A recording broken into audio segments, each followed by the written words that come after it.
भारत का प्राचीन योग बहुत ही मशहूर है, जो अलग अलग विधियों से होता आया है, जिसे आज कई देशों में लोग अलग अलग धर्म में अलग अलग प्रकार से कर रहे हैं, जिसे कई नाम दिए गए। योग, ध्यान, तपस्या, साधना में बैठना, मेडिटेशन आदि। इस वीडियो में आपको योग से जुड़े 3 अहम सवालों के उत्तर मिलेंगे। पहला सवाल, योग क्या है और इसका यथार्थ नाम क्या है। दूसरा, योग कैसे किया जाता है, इसकी विधि क्या है। और तीसरा सवाल है कि योग से क्या प्राप्ति होती है और क्या योग करना जरूरी है। पहले समझते हैं योग क्या है। किसी से मेंटली या फिजिकली यानी तन या मन से जुड़ने की अवस्था या भाव को योग कहा जाता है, और किसी से बिछड़ने की अवस्था को हम वियोग कहते हैं। इस हिसाब से हम सभी हर समय योग में रहते हैं, क्योंकि हमारा मन हमेशा किसी न किसी से जुड़ा रहता है, या यूं कहें कि हमारा मन हर समय कुछ न कुछ सोचता रहता है। इसलिए हमारा योग कभी किसी व्यक्ति से या किसी वस्तु से जुड़ता और बदलता रहता है, पर इन सब से हमें कभी भी आंतरिक सुख शांति और शक्ति की यथार्थ प्राप्ति नहीं होती। पर जब हम परमात्म ज्ञान ले परमात्मा से जुड़ते हैं, यानी यथार्थ रीति अपने को आत्मा समझ परमात्मा को याद करते हैं, तो उसे राजयोग कहा जाता है, जिसे हम मेडिटेशन भी कहते हैं, यानी अपने माइंड को परमात्मा के साथ कनेक्ट करना। राजयोग में 2 शब्द हैं, राज और योग। राज अर्थात राजा, योग अर्थात कनेक्शन। राजयोग यानी एक ऐसा कनेक्शन जिससे हम अपने कर्मेंद्रियों, मन और बुद्धि के राजा बनते हैं, उन पर राज्य करते हैं। तभी कहा जाता है कि जिसने खुद को जीत लिया उसने समझो सारे विश्व को जीत लिया। अपनी कर्मेंद्रियों, मन और बुद्धि पर राज करने वाले को ही राजयोगी कहा जाता है। अब दूसरा सवाल है कि राजयोग कैसे किया जाता है, इसकी विधि क्या है। तो परमात्मा ने बताया है कि हम सभी अति सूक्ष्म आत्माएं हैं। शरीर अलग है, आत्मा अलग है। अगर हम अपने को शरीर समझेंगे तो परमात्मा के साथ योग नहीं लग सकता। जब हम आत्म स्थिति में स्थित हो, शरीर से अलग अपने को आत्मा समझकर परमात्मा को स्नेह से याद करेंगे, तो हमारा योग परमात्मा से लग जाएगा। इसे सहज राजयोग या कर्मयोग भी कहते हैं, क्योंकि इसमें ज़्यादा बुद्धि लगाने की बात नहीं है। बस अपने आप को आत्मा समझ अपने पिता परमात्मा के साथ मन को जोड़ना है। यही सहज राजयोग की सहज विधि है। राजयोग के 4 स्तंभ हैं। अगर इन 4 स्तंभ में एक भी स्तंभ कमज़ोर है तो हमारा योग परमात्मा से शक्तिशाली या यथार्थ रूप में नहीं लग सकता। पहला पिलर है ब्रह्मचर्य, दूसरा है शुद्ध अन्न, तीसरा है सत्संग और चौथा पिलर है दैवी या दिव्य गुण। योग के ये 4 पिलर जब मजबूत होंगे तो हमारा योग परमात्मा के साथ बहुत ही शक्तिशाली होगा। तीसरा सवाल है कि हमें राजयोग से क्या प्राप्ति होती है। मेडिटेशन क्यों करना चाहिए, क्योंकि हम कोई भी काम बिना प्राप्ति के आखिर क्यों करेंगे। तो दोस्तों, राजयोग से हमें 8 शक्तियाँ यानी 8 शक्तियों की प्राप्ति होती है। पहली शक्ति है सहन शक्ति। किसी ने कुछ कह दिया तो हम सहन ही नहीं कर पाते हैं और गुस्से में आकर कुछ भी उल्टा सीधा बोल देते हैं। भले ही वो हमारे शिक्षक हों या माता पिता ही हों, हम उनकी डांट फटकार या किसी बात को सहन नहीं कर पाते हैं। तो सर्वप्रथम राजयोग से हमारे अंदर सहन शक्ति विकसित होती है। जैसे किसी आम के पेड़ पर आम को देखकर बच्चे उस पर पत्थर फेंकते हैं और पेड़ से रिटर्न में फल की इच्छा रखते हैं, और पेड़ भी बदले में हमें फल देता है। ऐसे ही कुछ व्यक्ति हमसे कुछ अच्छे रिटर्न की उम्मीद से कटु शब्द का प्रयोग करते हैं, तो हमें भी एक एक पत्थर को सहन करके बदले में अच्छे फल रूपी रिटर्न देने चाहिए।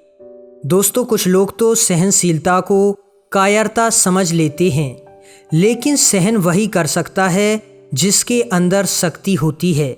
दुनिया में जितने भी महान लोग हुए हैं, उनके जीवन को अगर देखें तो उन्होंने अपने जीवन में बहुत कुछ सहन किया, तो वो महानता के शिखर पर पहुंच गए। दोस्तों, जब मूर्ति बनाई जाती है तो जो पत्थर हथौड़े की मार को सहन करता है उसे मंदिर में पूजा जाता है, और जो सहन नहीं कर पाता उस पत्थर को फेंक दिया जाता है। दूसरी शक्ति है समाने की शक्ति। कई बार हम सहन तो कर लेते हैं, लेकिन अपने अंदर समा नहीं पाते और फिर दूसरों से कहते हैं, देखो मुझे इतना सहन करना पड़ता है, और फिर वो हमें उल्टी सीधी सलाह देने लगता है, जिससे हमारे जीवन में झगड़े आदि और भी कई परिस्थितियां खड़ी हो जाती हैं। जैसे समुद्र नदियों के पानी के साथ साथ उनका किचड़ा आदि भी अपनी विशालता और गहराई की वजह से अपने अंदर समा लेता है, वैसे हम भी अपने अंदर विशालता और गंभीरता को लाएं तो हर बात को समाना आसान हो जाएगा। सहन शक्ति और समाने की शक्ति हमारे जीवन को बहुत सुंदर स्वरूप देती है। हमारे संबंधों में सुमधुरता आने लगती है। तीसरी शक्ति है परखने की शक्ति। आजकल दुनिया में दिखावट, बनावट और सजावट बहुत है। अंदर कुछ होता है और बाहर कुछ दिखता है, फिर चाहे वो व्यक्ति हो या कोई वस्तु हो। ऐसे में हमें सच और झूठ, असली और नकली क्या है, इसके लिए परखने की शक्ति अति आवश्यक है, क्योंकि अगर सही समय पर परख नहीं सके तो धोखा खा लेते हैं और फिर बाद में बहुत पछतावा होता है। राजयोग से हमारे अंतर चक्षु खुलते हैं, जिससे हम असली और नकली, सच और झूठ को आसानी से परख सकते हैं, जिससे धोखा खाने से बच जाएंगे और बाद में पछताना नहीं पड़ेगा।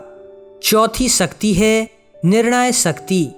कई बार हम सच और झूठ को परख तो लेते हैं, पर सही समय पर सही निर्णय नहीं कर पाते। इसलिए परखने की शक्ति के साथ साथ निर्णय शक्ति भी चाहिए, जिससे हम किसी भी परिस्थिति में सही निर्णय कर पाएं। पांचवी शक्ति है सामना करने की शक्ति। सहन करने के साथ साथ कई बार हमें सामना भी करना होता है, लेकिन कब सहन करना है और कब सामना करना है यह हम समझ नहीं पाते और उल्टा कर देते हैं। सहन करने की जगह सामना करने लगते हैं और सामना करने की जगह सहन करने लगते हैं, जिससे कई बार डिप्रेशन में भी चले जाते हैं। दोस्तों, हमें हमेशा किसी व्यक्ति को या उसके कड़े शब्दों को सहन करना चाहिए और हमेशा किसी परिस्थिति का डटकर सामना करना चाहिए। इसके बाद छठी शक्ति है सहयोग की शक्ति। सहयोग की शक्ति बहुत बड़ी शक्ति है। सहयोग देना और सहयोग लेना ये दिव्य गुण हैं, और सहयोग ना लेना और ना देना यह आसुरी गुण हैं। इसके लिए कहानी भी है कि इंद्र ने देवताओं और असुरों को भोजन का निमंत्रण दिया, जिसमें हाथ नहीं मोड़ने थे। जहां देवताओं ने एक दूसरे का सहयोग करते हुए आपस में पेट भरकर भोजन किया, और असुर परेशान हो गए और भूखे ही रह गए। इसलिए हमें हमेशा एक दूसरे का सहयोग करना चाहिए। सातवीं शक्ति है विस्तार को संकीर्ण करने की शक्ति। जैसे कछुआ कर्म करने के लिए कर्म इंद्रियों को विस्तार में लाता और फिर संकीर्ण भी कर लेता है, जिससे कि व्यर्थ शक्ति खर्च ना हो, ऐसे हमें भी कर्म करने के बाद अपनी कर्मेंद्रियों को समेटकर व्यर्थ कर्मों में अपनी शक्ति को गंवाना नहीं चाहिए। आठवीं शक्ति है समेटने की शक्ति। जैसे हम बाहर जाते हैं तो अपने ज़रूरी सामान को समेट लेते हैं, पूरे घर को उठाकर नहीं ले जाते। ठीक वैसे ही हमारे जीवन में कई बातें आती हैं, उन्हें भूल फुल स्टॉप लगाकर अनावश्यक बातों को छोड़कर आगे बढ़ना चाहिए। दोस्तों, ये 8 शक्तियाँ हैं जिनकी हमें राजयोग से प्राप्ति होती है। तभी हम मंदिरों में प्रार्थना भी करते हैं कि हे भगवान, हमें शक्ति दो। तो अब भगवान आए हैं हमें अष्ट शक्तियों से भरपूर करने, तो हमें भी ईश्वर को याद कर उनसे आंतरिक शक्तियाँ अपने में भर लेनी चाहिए। ब्रह्मा कुमारी इसके 7 दिन के कोर्स में ये 7वां चैप्टर है जो मैंने आपसे साझा किया। अभी हम 5 मिनट राजयोग का अभ्यास करेंगे। राजयोग का बेहतर अनुभव करने के लिए अगर आप एकांत में किसी दूसरे कमरे या किसी दूसरी एकांत जगह पर बैठ सकते हैं तो अपने हाथ पैर मुंह धुलकर बैठ जाएं। इससे राजयोग का बेहतर अनुभव कर पाएंगे। हम बहुत ही सहज तरीके से परमात्मा को याद करेंगे। साइलेंस में बहुत ही शांत स्थिति में एक जगह पर बैठ जाएं। कुछ समय के लिए अपने मन को सभी बाहरी बातों से हटाकर हल्के हो जाएं। हम अभी यहाँ बैठे अनुभव करें कि हम किसी ऊंचे पहाड़ पर खड़े हैं। महसूस करें ठंडी हवा मेरे चेहरे को छूकर जा रही है। मुझे हवा की ठंडक महसूस हो रही है। पानी से भरे बादल मुझे छूकर जा रहे हैं। ठंडी ठंडी बूंदें मेरे ऊपर गिर रही हैं। मैं उस ठंडी हवा और ठंडी ठंडी बूंदों को महसूस कर रहा हूँ। अब चलते हैं परमात्मा से मिलने। मैं एक चमकती हुई आत्मा हूँ। ये शरीर अलग है, मैं आत्मा अलग हूँ जो भ्रकुटी के मध्य में विराजमान है। अब मैं आत्मा इस शरीर से निकलकर ऊपर आसमान की तरफ जा रही हूँ।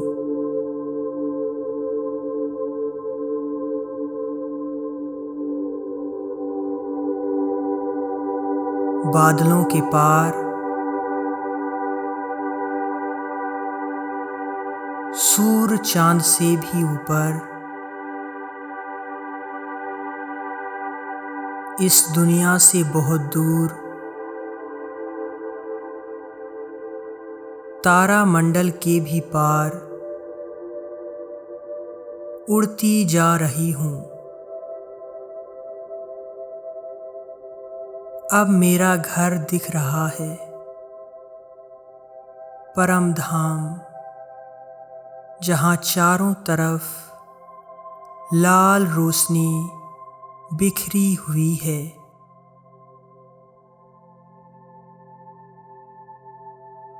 यहाँ चारों ओर शांति ही शांति है। मैं आत्मा शांति के सागर अपने पिता परमात्मा के पास आ गई हूँ। उनकी शांति की किरणों से अब मैं आत्मा भरपूर हो रही हूँ।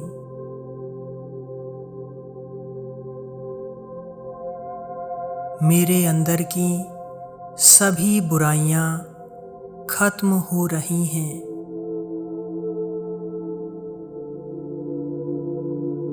मैं अपने आप को शांति से भरपूर अनुभव कर रही हूँ।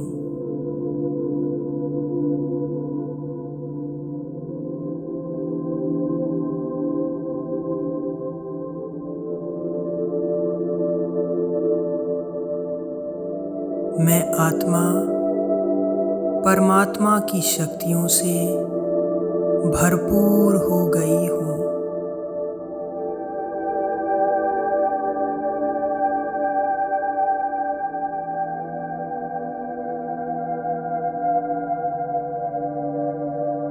अब मैं आत्मा वापस पृथ्वी लोक की तरफ लौटती हूँ।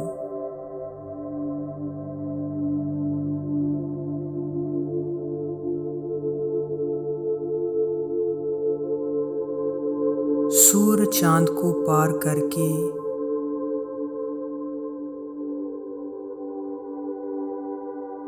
अपने शरीर में प्रवेश करती हूँ।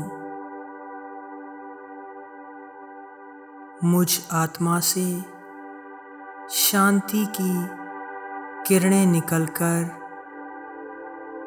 मेरे पूरे शरीर में प्रवाहित हो रही हैं।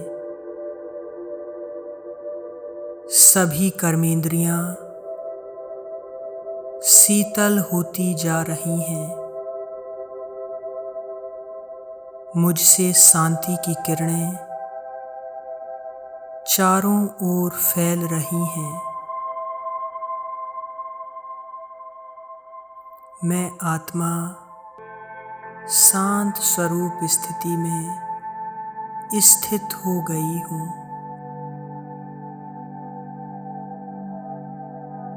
ओम शांति।